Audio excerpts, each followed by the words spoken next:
right, everybody, this is S. Anthony Thomas. This is the S. Anthony Thomas Show. And my guest this time is Darryl E. McCullough. He's an author, a film director, a producer, a public speaker. If I spent more time with him, I'd probably find out that he was an ice sculpting champion or something like that. It's an interesting talk. I enjoyed it, he enjoyed it, and I'm pretty sure you'll enjoy it too. So, without further ado, are you ready? Of course you are. Let's do it.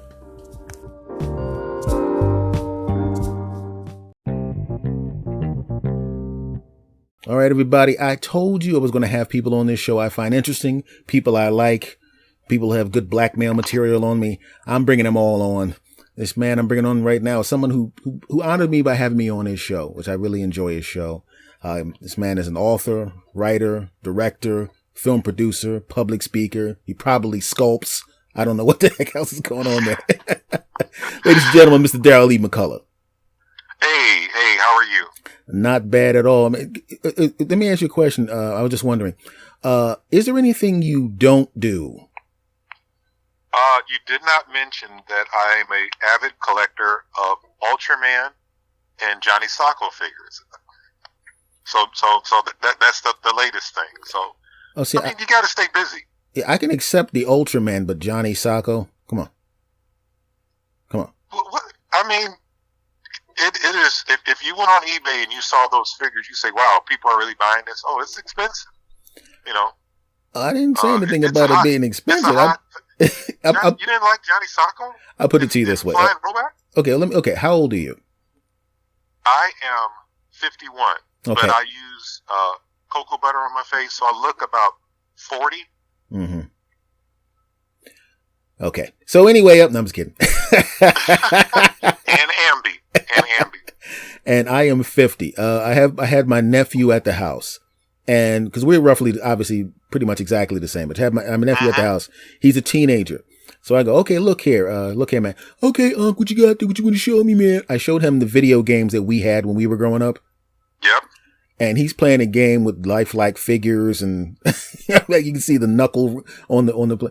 He literally laughed me out of my own house.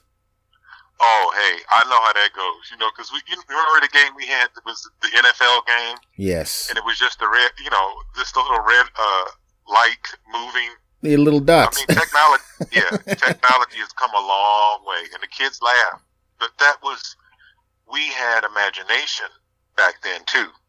Mm-hmm. Well, we had to have imagination to pretend like a dot was Walter Payton. That's that's true. That's true. And so I showed him some of the cartoons, the Justice League of America, and then Johnny Sacco came on, and good Lord, I have never seen. He laughed harder at that. Uncle, no. Uncle, no. This is embarrassing. I don't know what you guys are doing back then, Uncle. I can't even look at you right now. I'm going, that serious? I just showed my son Godzilla versus Megalon 2 days ago, and he just laughed and couldn't believe how cheesy it was. And I couldn't believe how cheesy it was, even though I loved it. I was like, man, it is a little cheesy now. But that was great back then. Yeah, I mean, it's hard to explain when you show the toys that we had at that particular time. And you gotta deal with the ridicule of people. I'm going, listen, I haven't fed you yet, buddy. The food the pizza hasn't got me. I don't necessarily have to give you a slice. I can still beat my sister. Actually, I can't. I showed her too many moves. I got to back up off that. But you know what? I wanted to find out, because when I was on your show, obviously it was all about talking about the kind of stuff that I was doing. But I'm curious. That's why I wanted to do this particular podcast. I wanted to have the people on that I found really, really interesting, and had an interesting thing going on there. And when I look at the things that you have listed here, author, writer, director, film producer, these are usually a person picks one of those. Well, when I believe when you are an author, you're a storyteller. Mm-hmm. So going into filmmaking, I started off doing poetry, and sometimes I could not. I couldn't express what I wanted to within the poetic stanza, so to speak. And it just naturally developed into writing screenplays. I am a writer, I'm a storyteller. So everything basically goes with talking, telling, expressing yourself. And it just went hand in hand. Podcasting, same thing. It kind of came easy. If you want to listen, I'll talk. You know what I'm saying? So, it's just a matter, different ways of expressing yourself. What I notice is when an artist has different skill sets, someone who plays piano, plays guitar, someone who sings, someone who acts, and they do a lot of things. Because in the vaudeville days, you had to do everything. You couldn't just, cause that's what always amazed me about those guys was you'd see a guy that you knew was a dramatic actor. Then you go back and look and he's singing and dancing and playing the guitar while juggling, Right. And so what I wanted to find out, because you obviously develop all of these skills, I tend to think that from an artistic standpoint, whenever you have these skills, they're kind of like your artistic children. And I know when you have real children, you don't have a favorite. At least that's what parents lie and say. But of this group, author, writer, director, film producer, public speaker, podcaster, which one, do you have a favorite child in that group? I would have to say filmmaking. Because it's nothing like writing a script, putting that together, and seeing that come to life on the screen. I'll watch, matter of fact, one of the films that I did a few years ago, and certain things are happening when I'm with, and I'll say, wow, I wrote that? It's amazing to see that.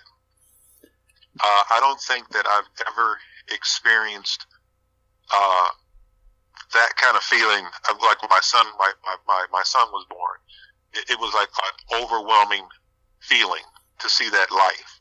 I would liken that to seeing your screenplay come to life.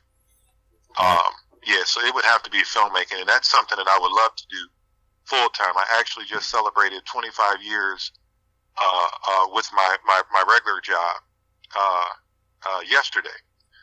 However, I would love to be a full-time filmmaker. It's just expensive. When you how long does it take you as an independent filmmaker? Obviously, when you finish the first one, when you finish this film, between I have an idea to there it is. How much time did that actually take you? And what did you learn during that process? Because obviously as an independent filmmaker, it's, everything that can go wrong will go wrong. And you don't have the support staff that someone at the studio would have. Well, okay, I'll go over here. When I was a child, I was forced to watch Rudy Ray Moore Dolomite films. And as I got older, I would say, man, I could do this. I mean, this is so bad. It motivated me to do film. And what happened was, I started working on projects with other people. And I learned, how they say you learn from the school of hard knocks. That's how I learned, because through their failures and their mistakes, it gave me the confidence to be able to do it on my own. I said, well, what if, I can try. I can. Why not try and invest in yourself? So, in Cleveland, Ohio, where I'm actually from, I live in Michigan now, but I'm from Cleveland. They had like a push button thing, hey, okay, you want to be a filmmaker? You're going to need a cinematographer. You press this, and then all this list of cinematographers came up. And if you get with the right people and you talk with them, it didn't take as long as you would think. It just depends on who you get yourself with. I mean, once the film is, as a screenwriter, once I direct it and everything, okay, my job is done. Now it's up to the cinematographer to edit everything. And that may take, with modern technology now, I mean, we're not making, Game of Thrones. So it may take a month and a half, depending on what they got, for them to give you a rough draft, sometimes even sooner than that. Because I was curious about that. Because when I saw, the list of things you had done, I saw as a film producer, director, writer, author.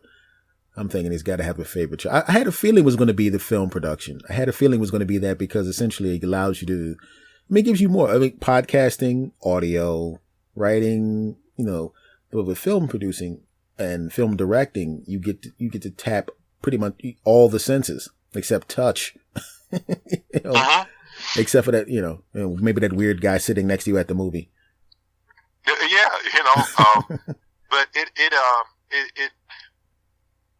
like I said, if you want to listen, I'll talk. And that's how it is when it comes to filmmaking, where you have to basically sell yourself to that crew to work on your project, because a lot of people that, time is money. Mm-hmm. So, okay, if they're going to get paid, that's fine, but they also want to be a part of a project that they're going to be proud of.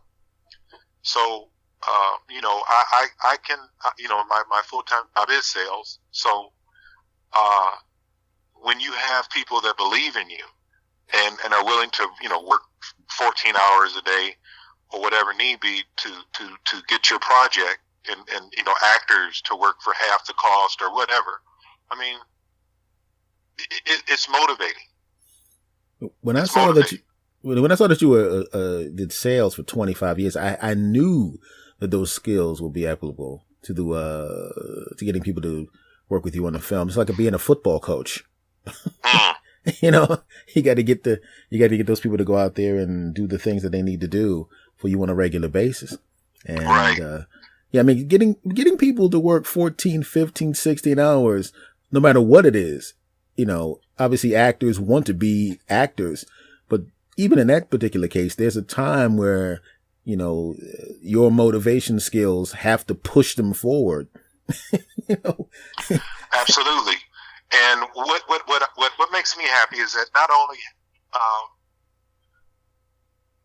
the people, when I started my production company, we worked together, and we did another project together, and we did another project together. Mm-hmm. We still are friends. We still communicate. Darryl, when you gonna do the next project? Because if I could give anyone advice to filmmaking, be professional at all times. Everybody wants to sleep with the director. Everybody wants to sleep with the screenwriter. Be professional, because once you lose that, it affects your reputation. Mm-hmm. So because I always try to be professional at all times, you can have fun after the film is complete, but when that film is in the post-production phase, you have to keep that director's hat on, and if you do that, you'll go far. I can relate to that. I really can relate to that, and I respect it. A lot of times you work with people, and especially if you're doing a film or some kind of project that's been going for a while, you build a relationship with them, and all of a sudden you're friends, and all of a sudden, sometimes if you work with friends, they try to take liberties, and absolutely, you can't have that. I have no problem telling a friend, hey, I've done it before. Uh-huh. You can't, he said, we'll joke around at 9:05, buddy. Yep. When you got that budget, if whatever everybody's eating, whatever that group is eating, everybody's got to eat that. One person over in the corner eating lobster and everybody else is eating spaghetti. No favoritism. It's got to be across the board. Okay, I didn't say go that far. I didn't say go that far. I'm eating lobster. They're getting top ramen, but other than that, everything's going to be even. Well, you know what? I got a lot of respect for you. So okay, all right. You'll get some lobster. Okay, but please eat it in your trailer. By the way, I just want to say right now, Darryl, there are people listening to this in United States, Australia, Canada, and the UK, and you will be held to that if we do a film together. Thank you. I consider this a verbal confirmation and a verbal contract. Get those legs ready. You got it. You got it. Okay. Now, I didn't expect. I should have expected because of the way you sound when you were doing your podcast and the way you sound when you speak, the public speaking. What's going on with that? What are you doing with that? Well, what's been happening lately? For some reason, I'm getting invited to various Comic-Cons because I do a little bit with the science fiction stuff, and people will have different events, and they will want me to speak. They'll have questions, and I love that. And I was actually just telling my son, we were messing around with this YouTube video, and he said, "Oh, I got to do this speech tomorrow, and I got to do this." And I said, "As long as you're confident, as long as you know what you're talking about, it's easy to talk. All you got to do is put some hand gestures in there. As long as you're confident and knowledgeable about what you're talking about." And I said, if I told you something to speak about something that you're not familiar with, you're going to be humming and hawing and things like that. I mean, we all have a little bit of nervousness, things like that, but it lessens when you have confidence in what you're talking about. So the last thing that I did was I spoke at actually two Comic-Cons not too long ago, and it was really a great opportunity. And it's not like I'm sitting around talking about Superman and Batman. I'm talking about what's going on. I look at it from what's happening. Like an example, okay, everybody, we got Flash out there now, and we have Titans out, and I look at it almost from a racial standpoint, where it's like, okay, how are these people portrayed, and what are they pushing? There's an agenda in Hollywood, and everybody has this check box.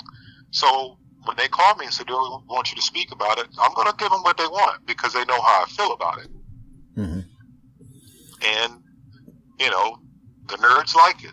So, so that's fun. What did you think of Black Panther? I thought Black Panther was good. Mm-hmm. I'm not one of those, okay, it's black, it's the best thing in the whole world and all that kind of stuff. I judge it accordingly. It wasn't better than Captain America Winter Soldier, mm-hmm. but it was good. It has potential, and at least Black Panther has always been black. It wasn't something that was made black, originally, a white guy or an Asian guy or whatever. Black Panther's always been black. Now, I thought it was good. Yeah, do you think, because a lot of times it's like with television, when someone does something and it becomes successful, the 57 copies are coming, and, remember in the 90s, it was always the four people who living in a New York apartment and their wacky problems, Right. In the 80s, everybody tried to copy Cosby. In the 70s, everybody's wanted to do Three's Company and the Jiggle shows. Mm-hmm. Now, Black Panther comes out and it makes $1 billion and change, and I'm wondering if, because a lot of times when there's a film like that, it's a one-off, and maybe they'll just milk the series, but there won't be a lot of other films, even though it's proven that film can do well internationally and obviously here. And do you see anything else on the horizon that will take advantage of that momentum, or we just have to wait until the next Black Panther film? Well, I'm happy about everything, and Wakanda and all that. Let's see if lightning strikes twice. Mm-hmm. Sometimes my mother went and saw Black Panther because there's that curiosity. They have no clue what they don't know about the origin. They don't know. Everybody's talking about Black. Okay, I'm going to go see it. So let's see if that happens again twice. I hope so. Mm-hmm. I hope so. But if you give a good story and you give that great action And I mean, hopefully it will. So yeah, so I really, as far as anything coming up, I mean, I'm thinking more of the word zeitgeist comes to mind. I don't mean necessarily if you know that there's something in post-production or pre-production, but if you get the feeling that maybe some kind of tide is turning, you get that feeling, because I don't feel it. I'm just hoping that just a lot of times when these things come out, even if it's a television program, a movie, anything, a lot of times people think of them as an aberration, like this one great thing that happened and that's it. And I want people to realize that people of color can do these things, and there's box office to be made. You don't have to just we don't just want to see Black Panther by itself. We want to see a lot of other films too. Well, you know what? It would be great. I wish I knew these gentlemen. I believe it's Milestone. Mm-hmm. They did I don't do zombie stuff. Mm-hmm. However, the person that put together Walking Dead mm-hmm. is a huge comic book fan, and he had a series on AMC, I believe, and it was like the history of comics, and they had his name, and they had one of the series, one part was a Milestone, all Black comic book writers, and they have a Superman-like character called Icon. Mm-hmm. And that would be great to see, like I say, a character that's always been Black, to get that light, even if it's small. It shows. I mean, I was blown away. They had 6 things on there, and that one to me was the best. It was very heartwarming. One of the gentlemen that put it all together, he went through his life. It's an awesome. I think it's still available.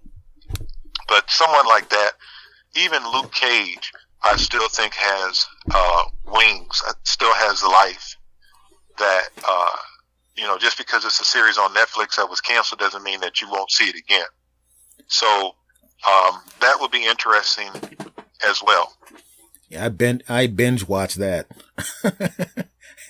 I have to admit, that was my first binge watch on I was on Netflix. That was my first binge watch. But you have to keep in mind, right now, it's all about diversity. Mm-hmm. It has to be that interracial couple.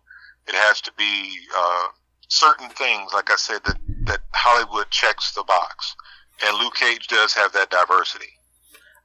Yeah, you can see that. Yeah. Meaning, not per se now, but he eventually ends up with Jessica Jones, who is white. That's the diversity, Yeah. So I think you will see Luke Cage again, most likely on the Disney streaming channel, which I'm streamed out, bruh. I got to tell you, I'm paying this over here, paying this over here, and then cable. It's a lot of money going on right now for entertainment. Yeah, I know you can see what's going on here. Everybody wants to have their own streaming service. Every channel wants to have a streaming service, and they're not expensive individually. I mean, I'm thinking I'm paying $13 a month for Netflix or some crap like that. But I am not going to have 47 streaming services on my computer and on my phone. I'm not doing it. I pay for DC Universe because I like Titans and the kids like it. It is good. And I'm going to say, I think it's like $4.99, something like that. Mm-hmm. Hulu is free because of my cell phone company or whatever. They give it free, Sprint. Mm-hmm. I'm paying for Netflix. I reluctantly got into this Amazon Prime thing for a minute, and I'm going to get rid of that. And then when Disney Channel comes out, I mean, it's like, okay, 4 here, 2, 3 here, it adds up. Mm-hmm. And you won't watch all of them. You won't. No. So it's just a frustrating thing to me, because I got Netflix and then everything started to come off, and then they have their new programming and their original programming. And quite frankly, I really don't watch that much television to begin with. I mean, I'm more of a news, some little bit of sports, and that's it. You know, a little UFC, and that's about it. Well, I don't watch a lot of television, but when I do, I like to enjoy myself. Yeah, you just want to see what you want to see, which is great right there. Now, you have self-published, my friend. Self-published. Well, yeah. And with modern technology, it's much easier than it sounds. Anybody can put a book together. I actually ended up teaching a class at a college in Cleveland for a little bit on how to write a book, how to bring that book out of you. Then once that's together, you have to push it. You know, I put the book together and got it out, and I thought, oh, okay, I'm just going to sit back and get rich. No, you have to hustle. You have to get out there, and you have to push your book. And you have to have something that people want to read, and a lot of times, you think the newspaper business has gone to trash. I mean, a lot of people don't read a lot, unless you're Michelle Obama or somebody like that.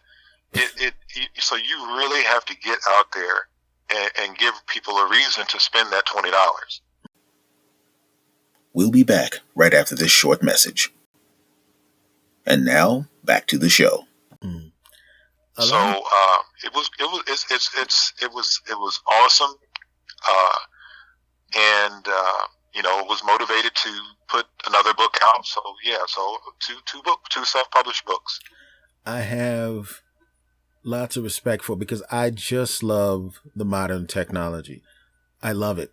I love the fact that people can self-publish. I love the fact that people can make their own films, make their own television programs, because as somebody in the industry myself as well, and I've had managers and agents who were in position to move people to the level that they want to go to, I know what it's like to sit on a couch and watch these people go through people's work.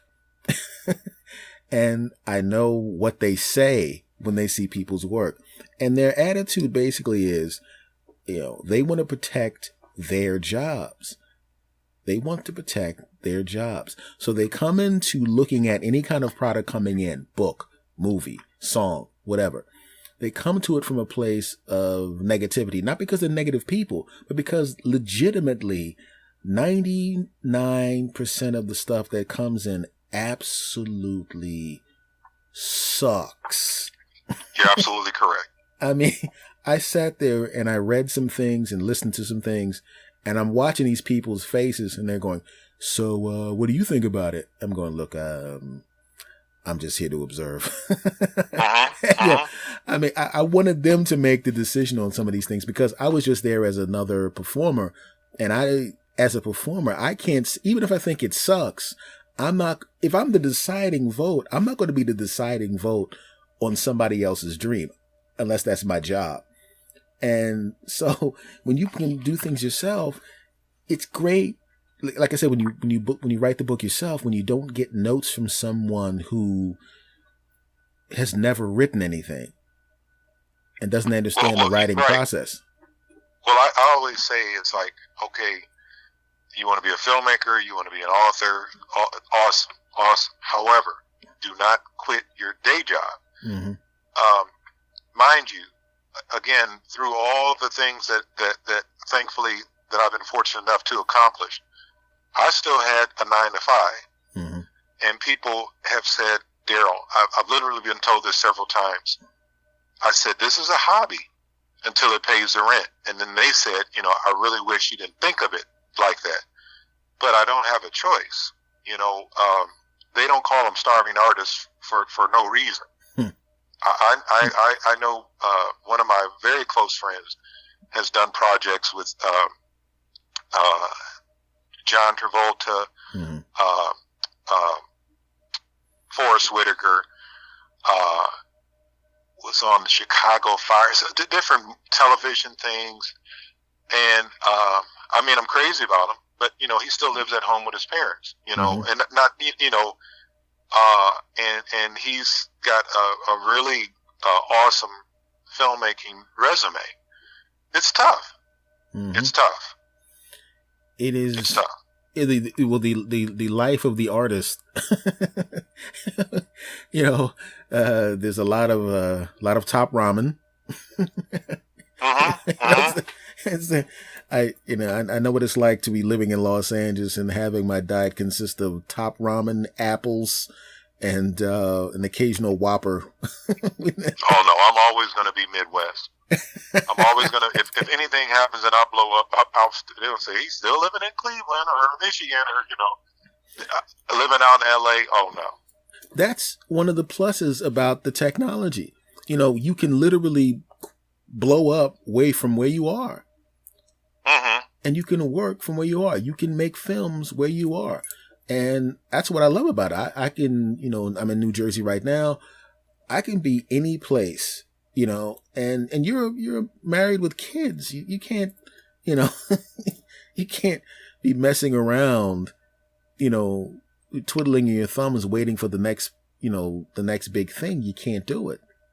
Now that's another thing, as far as that mentioning the family and everything. My wife, through all that, through I want to write a book, I want to do a film, and this and that. Now it's not free. She never said,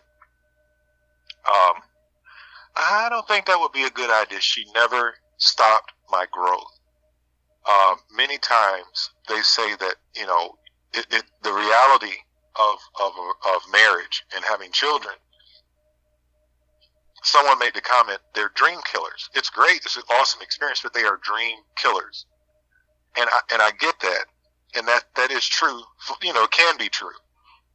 But if you're professional, we never missed a meal. Mm-hmm. There were times when, a deal didn't go the way that I expected it. But you cannot put the sunglasses on before you cast that check. The mirror sunglasses, everybody wants to be a star, but you have to keep things within their perspective. Mm-hmm. And because I did that, my wife never stunted my growth. So that helps too when you have somebody in your... Now what happens now, because now you have the podcast. And of course, you have some of the best taste in guests. Oh, hey, absolutely. You know what? That's why. And I appreciate that. I know you're busy. You got things going on. I appreciate the fact that we become friends via through podcasting. That we can communicate and be on shows and stuff like that. I love that and I appreciate that. Now, because it's an interesting thing because I was listening to your podcast, and one of the things I find hilarious is the simple fact that you guys have free flowing conversation, and you can go into serious smackdown mode with each other and still be friends. Well, that's what we modeled the show after. It was a show on PBS called The McCullough Group, mm-hmm. And you had the Republicans on one side, Democrats on the other, and the independent basically in the middle.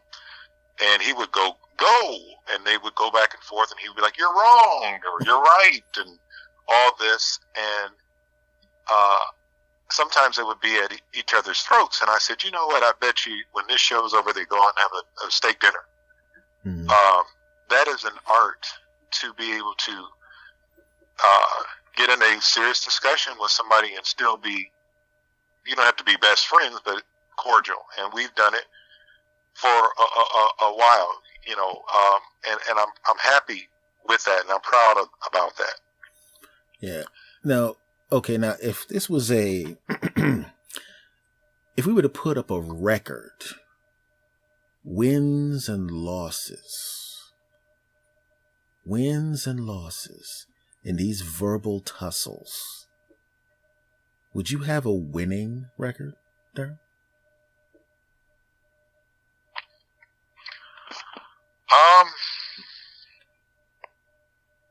By the way, I've learned over the time that long pauses mean no.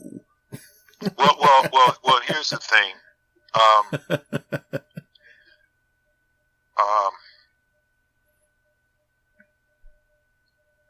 I like to think of it as I don't have to win, but we have to win. Myself personally, I'm winning as long as our show has an audience. I'm not out to speak so everybody understands and sees that I'm right. I'm out to see if we can have a cordial conversation. I have two, not just one, but two co-hosts that are very strong women, and they make very strong points. But I don't think anybody walks out of our show the winner. We all kind of just are in the middle, if that makes any sense. That makes perfect sense, but it also means that I'm going to have Carmen probably on the show at some point, and I'm going to ask her the same question. And I'm pretty sure she's going to say, yes, I destroy him. You know what? And you know what? I'm we just celebrated our the numbers that you have, the things that you've been doing podcasting. You probably laugh at they've only been doing this for 3 years. I've been doing this for so you only have 75 episodes. You're up to like 600 or something, if I'm not mistaken. Where are you at? I'm closing in on 400. Yeah, 400. Okay. It's like that. Hey, that's an accomplishment. So, but the thing about Carmen and I, that's my girl, man. She has my back. And I told her the other day, I don't know why. She is the gentleman that we put the show together, it was his idea. And he left. He quit. I've been knowing him for 20 years. But Carmen stayed. This is a different animal. It's a different animal. And you've been doing this, you said 3. I've been doing it for a total of 5.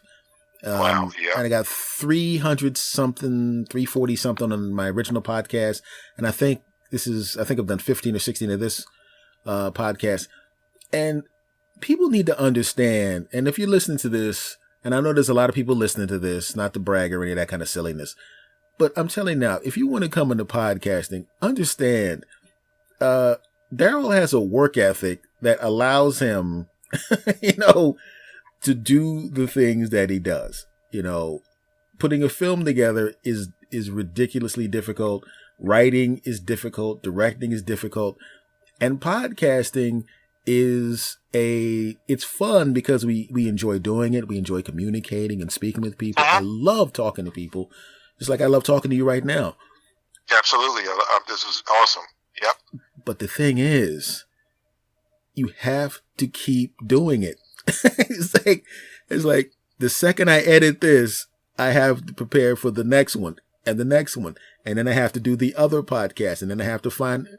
And it feels like it's technically the same amount of hours you would have in a job. Now, my day job is door-to-door joke salesman, aka stand-up comic. But this is a different animal. And when people start to do this and realize you have to try to be interesting and engaging again and again and again, it's not as easy as people think it is. And you have to have the wherewithal to be able to do that. They say, I have another friend, podcaster, who teaches it's called the School of Podcasting. He's up to 600 and this and that. And he said that the average podcast lasts about 11 episodes before they quit. And I was like, wow. Then I saw him a year later, and he said it's down to 7. Because he actually works for Libsyn, for the web host for many podcasters. And I said, wow, 7 episodes. The more people you have on your show, the more difficult it's going, as far as your immediate cast, the more difficult it's going to be to keep that. One, he's sick, she's sick, or they got an attitude, they take it, and now this person's replaced, and this and this and that. It's hard. I love me some Darryl. And Carmen will tell you that. But I don't think I could do a show by myself.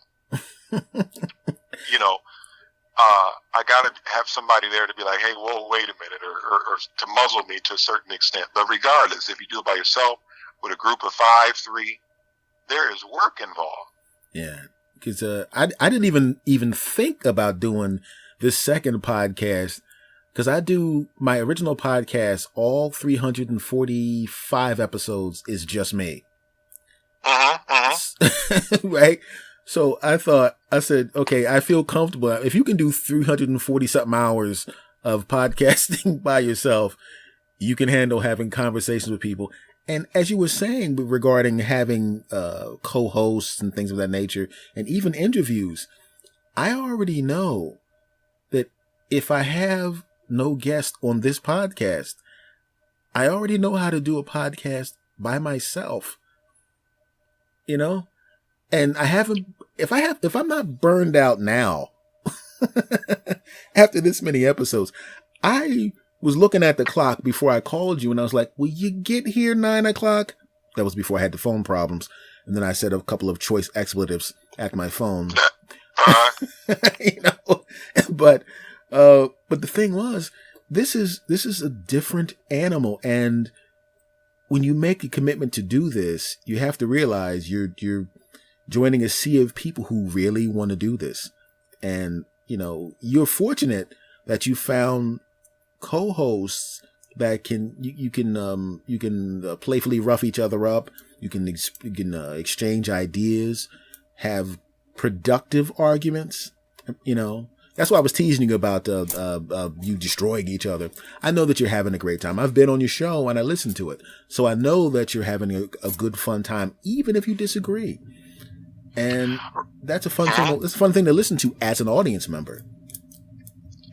I really look at myself as a good communicator, but the various communication classes that I've had have said that the other part of being a great communicator is listening. Mm-hmm. So, you know, regardless if I may, you know, feel this way and feel that way, I have to be able to give that room to listen, to give you giving me the floor. Now I'm going to give you the floor, and vice versa. And that's something that we try to practice. It doesn't always happen that way, but we try. And also, just as with anything, where's the line? Once you find that line, you try not to cross it, because you know this is a very sensitive subject about them. So we can talk about a lot of stuff, but we won't talk about this. Mm-hmm. And if we do talk about that, then I'm going to go easy, you know, make my point, you know. And so I, like I said, you know, it's an art to be able to do that, and everybody doesn't have that. Yes. You know, with being able to write a book and get that book out and film and everything, all that does is put more competition out there.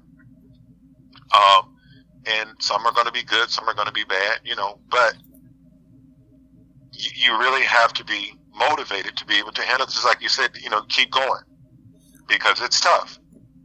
To me, you got a lot of pre-stuff that you have to do, just trying to, you know, to get that guest. You know, you and I communicating, that's a lot of pre. Mm-hmm. You know, then you got to do the show, and then you got the post. This is going to be weird to say, but I literally used to dread the post. I literally would finish something and I go, and I literally would just go, oh.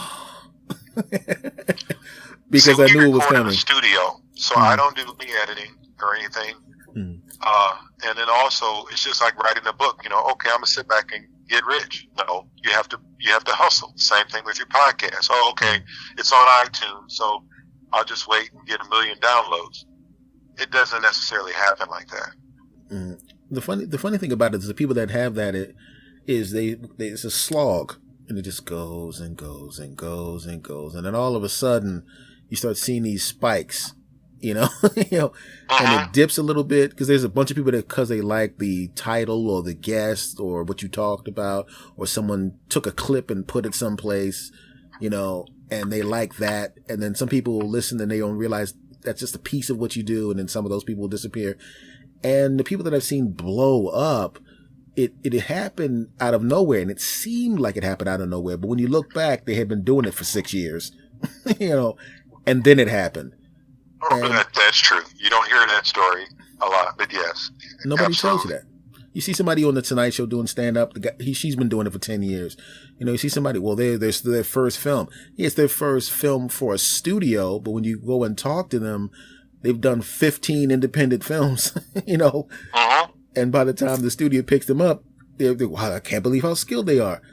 Well, if you watch their films, you would watch the skill and the advancement of their skill over the course of those 15 movies, which is why it seems like they just jumped in out of nowhere. But it was always there. I mean, it was there, and they just cultivated it, and it became something special.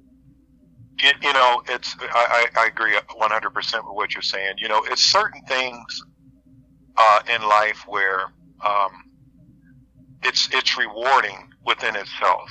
Mm-hmm. Where when I know no one, and I'm in New York, I was at Harlem Book Fair, and there are 200 authors there. And I'm just sitting, okay, I can have my books on there and people are going to buy it. This guy walked up to me, he said, you got 30 seconds, basically, to tell me to sell yourself to me. So you got to have yourself together to do that. And that's how I learned, and when someone listens to your podcast and is motivated to email you or reply to a comment, to take that time, it's rewarding. When I won an award for best story for a screenplay, all these other screenwriters there, it's rewarding within itself. So it's like, I'm fine. I'm comfortable. You know what I'm saying? I don't have to.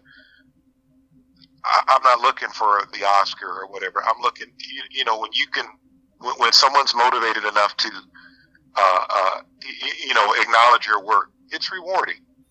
And I've ate off of that, so to speak, if I'm making sense. No, that makes perfect sense because as far as podcasting is concerned, one of the things I noticed, and I didn't pick up on it at first, and it kind of, I don't want to say shocked me, but it something that I took note of was that when you do other things, and I'm going to compare podcasting to other things, a lot of times, and I've talked to other people about this before, and they understood what I meant because they were practitioners of another art form, and then they kind of came to this either as a regular guest or a host like we are. And there's a different feeling about podcasters that does not apply to other art forms. A lot of times when you create something and the audience likes it, they'll talk to you and they'll think of the art that you created, the piece of content that you created, as something else. It's almost like they're talking about your kid that went and did something. I like when you said, I like when you wrote, I like that thing you did over there. When it came to podcasting, a lot of times, if you would get contact with an audience member, whether it be email or if you'd run into someone on the street, it was more directed at you. I like you. I like listening to you. And I didn't pick up on the difference at first. But if you think about it, you're in their ear for an hour. See, the key word that you said to me was listening. Mm-hmm. And I'll go over here. I'm a huge Prince fan.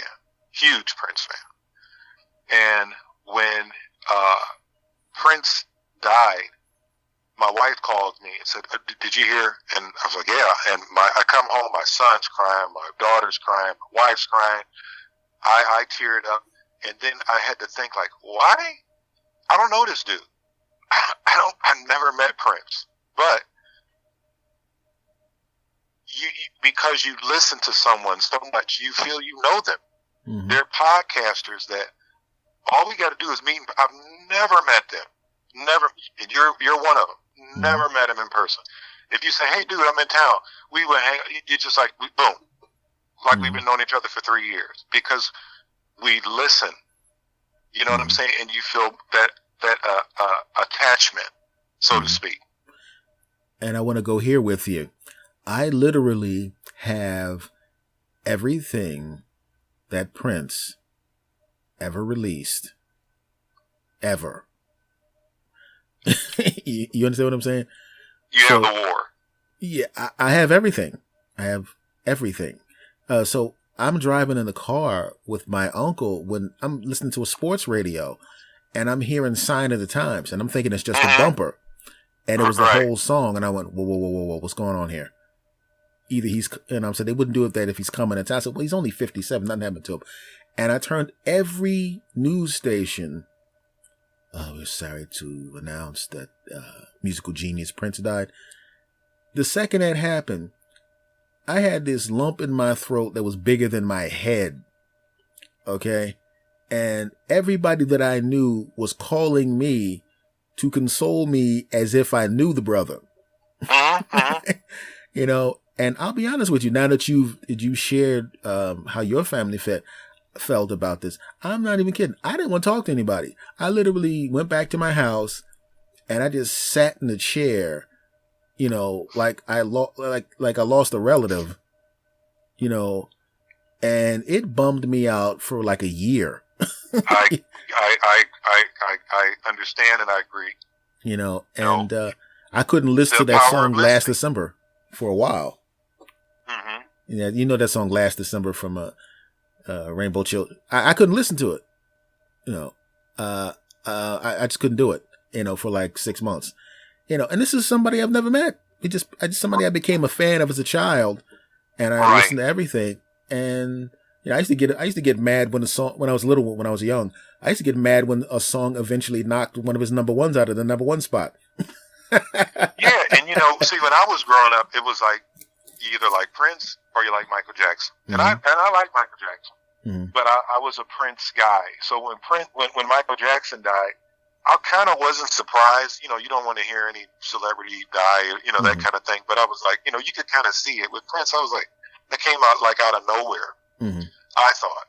So yeah, but again, you know, that power of listening, where I sat back and listened to that guy. It's the same thing us as a podcaster. You know, they download that audio, they listen, and they feel a bond, which is a great thing.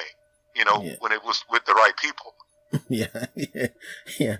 It's the most amazing thing I've ever experienced, ever, including the best of the stand up and being on television and crap like that.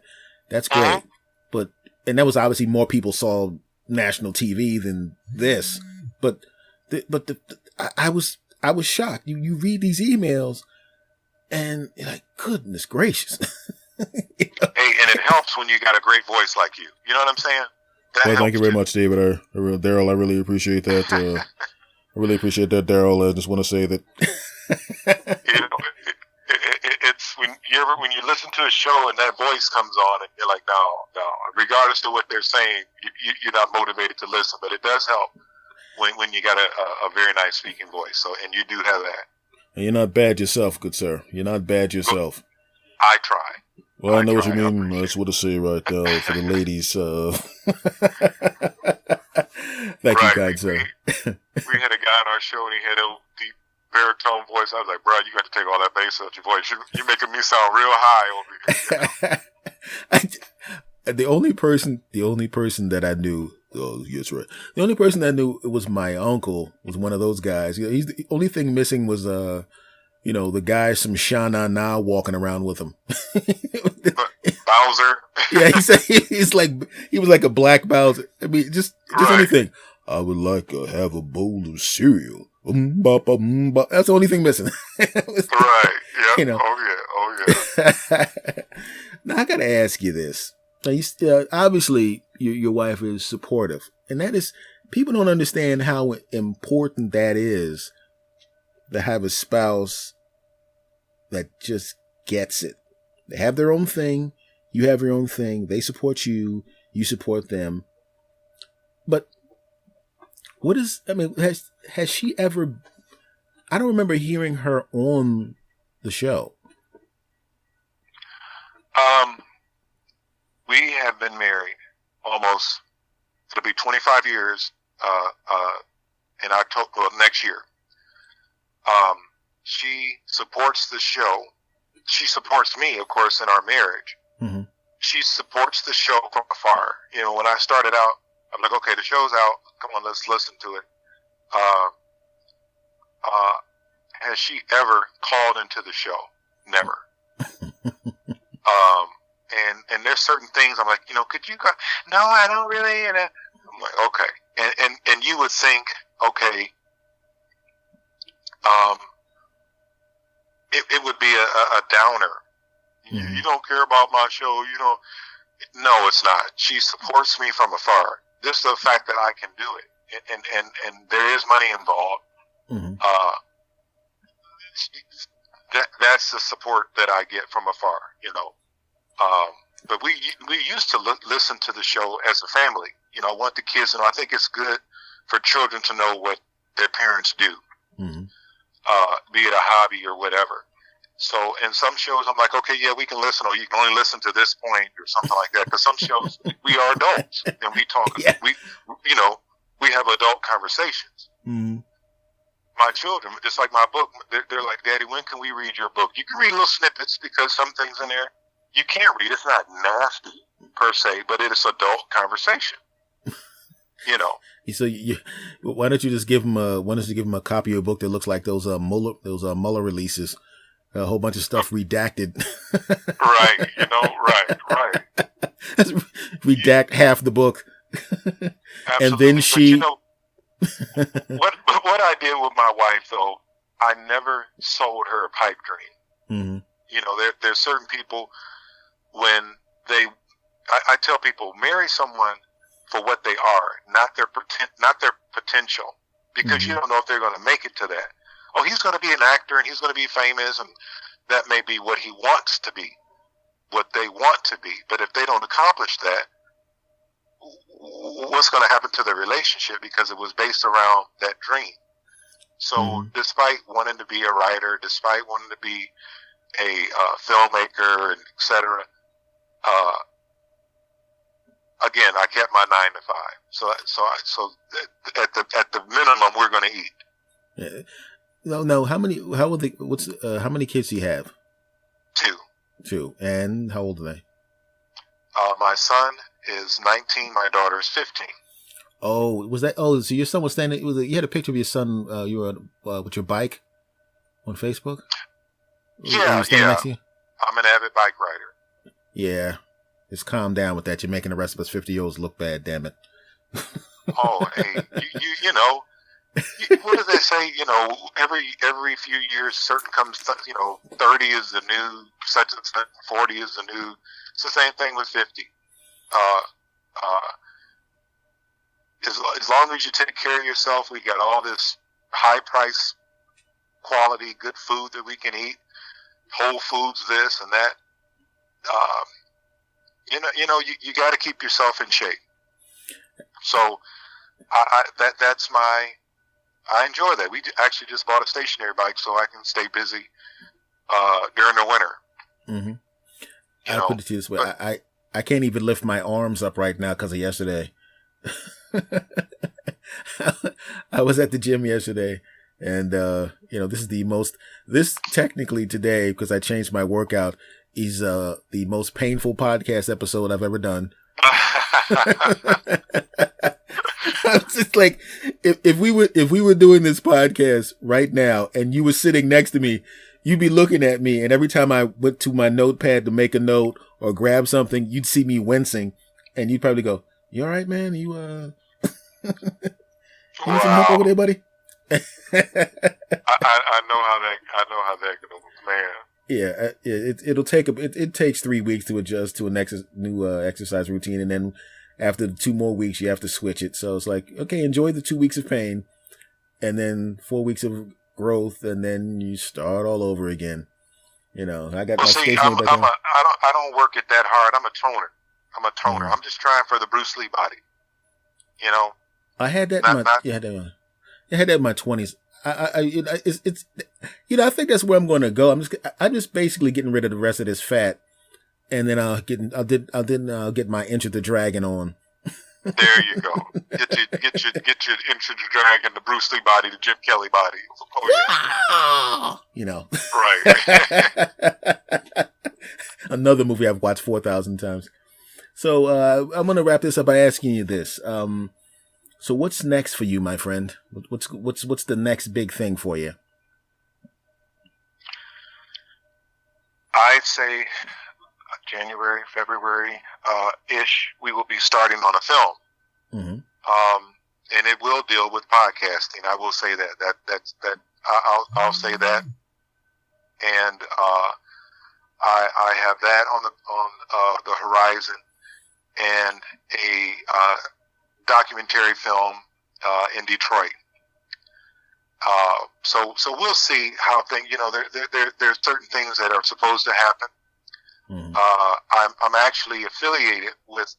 You talked about Luke Cage. I'm actually have become good friends with the creator of Misty Knight, who was in Luke Cage. He's right out of Detroit. Mm-hmm. And we're in talks for some things. So we will see. Okay. Well, if my hands worked properly, I would cross my fingers for you. So I'm just going to do my toes. I'll cross them for you. I can't do that. I appreciate that. I can't do that. I'm trying to picture that. You know what I'm saying? But I'm like, okay. Okay, 5 days from now, when I'm fully functioning again, I'm going to cross everything for you then. Right now, you're just getting toes. Well, I appreciate that. So that getting back into that creative filmmaking, and when you live Midwest, you only got 6 months to do it, so you got to knock it out. All right. Now, tell everybody, because we got the audience here listening. Give them all your info, my friend. Give them everything you want them to know. Because I'm going to put some links up when I post this episode.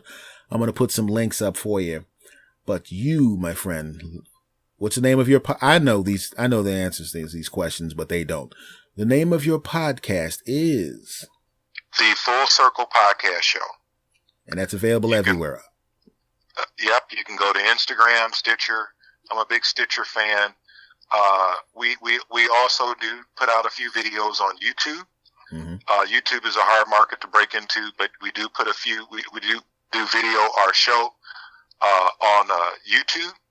I'm at Twitter at Full Circle World, and I'm on Instagram as Sane Poet 1, or it was on Instagram as well. So anything, just put in Full Circle Podcast, and look for the tall, skinny, now bald black guy. That's me. Okay, and the not tall, not skinny, bald black guy is that would be me. And see, I'm trying to follow in your footsteps. I'm like, okay, he's doing this and he's doing that. Let me do it now. You know what I'm saying? So the hair was, Yeah, but I don't think you want to shrink down to 5'8", do you? I think you want to back off that. Right, I'm gonna stay at 6'5". I'm gonna stay at 6'5". Okay, and tell them the name of your books, my friend. My first book is called Perfectly Sane. Mm-hmm. That's available on Amazon. And the second book is I'm Still Sane, but Crazier Than Ever. Both of those are on Amazon. All right. Darryl E. McCullough, thank you very much for having me on this, for coming on the show. I'm so used to being on your show. I was going to just say having me on your show. Right. The last couple of times I talked to you, I was on your show. But I want to thank you for coming on my show this time. I'm honored. I appreciate it. Much love to you. Good luck to you, my friend. And we'll talk again. Okay. Take care. Have a great night. Okay. Thank you. Take care. Bye.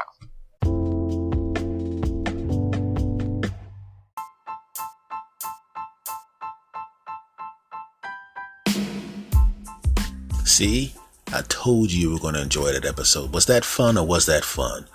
Don't I take care of you? You're my audience. I love you. I always want to take care of you.